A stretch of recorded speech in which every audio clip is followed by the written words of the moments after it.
अस्सलाम वालेकुम जी। यहाँ पे हमें एक क्वेश्चन गिवन है, ठीक है, जहाँ पे x 2 टाइम्स दिया गया है, ठीक है।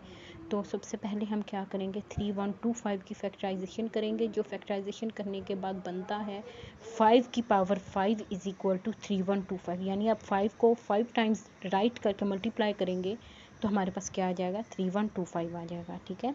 तो उसके बाद हमने क्या करना है, हमारे पास नेक्स्ट स्टेप है रेसिप्रोकल का, ठीक है। हमने रेसिप्रोकल लेना है, लेकिन उससे पहले आप साइड पे ज़रूर लिख लीजिएगा कि 5 की पावर 5 इज़ इक्वल टू 3125। इससे ये होगा कि एग्जामिनर को क्वेश्चन अंडरस्टैंड करने में आसानी होगी, ठीक है। तो अब हमने क्या करना है, x इज़ इक्वल टू 1 की पावर x 5 की पावर 5x, यानी जो हमारे पास x है हमने ऊपर भी दे दिया और नीचे भी दे दिया, ठीक है। तो अब हमारे पास यहाँ पे ये इक्वेशन बन गई है।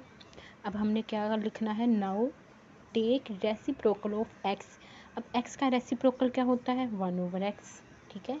तो सबसे पहले हम इसको राइट कर लेंगे, ठीक है, और साथ इसके ये भी राइट करेंगे कि x is equal to 1/x, यानी x का रेसिप्रोकल 1/x होता है, ठीक है। तो अब हमने रेसिप्रोकल के साथ x की वैल्यूज़ को रिप्लेस कर देना है, ठीक है, जिस तरीके से मैं अभी करूँगी आप वीडियो में देख सकते हैं। 1/x इज़ इक्वल टू 5 की पावर 5x ओवर 1 की पावर x, ठीक है।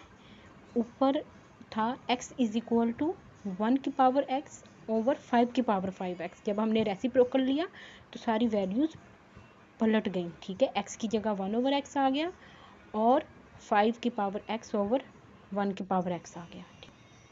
अच्छा जी, उसके बाद हमने क्या करना है, 1/x इज़ इक्वल टू 5 की पावर 5x लिख देना है, क्योंकि नीचे वाले वैल्यू की डिनोमिनेटर में अगर 1 हो तो उसकी कोई वैल्यू नहीं होती, हम उसको मतलब न्यूमिनेटर की वैल्यू को एज इट इज़ भी लिख सकते हैं, ठीक है। अब हमने क्या करना है, now take power of 1/x on both sides. अब हमने 1/x की पावर को दोनों साइड्स पर ले लेना है, ठीक है, जिस तरीके से मैं ले रही हूँ आप वीडियो में देख सकते हैं। अच्छा जी, उसके बाद हमने क्या करना है, 1/x की power 1/x is equal to x over x is equal to 1 होता है, यानी x के साथ कैंसिल हो जाएगा और 5 की पावर 5 आ जाएगा, ठीक है। उसके बाद हमने क्या करना है, 1/x इज़ इक्वल टू 5। अब दोबारा वही बात आ गई, reciprocal of x is equal to 1/x and 1/x का रेसिप्रोकल क्या है, x है, तो हमारे पास क्या आ जाएगा, x इज़ इक्वल टू 5, और यहाँ पे हमारा क्वेश्चन एंड।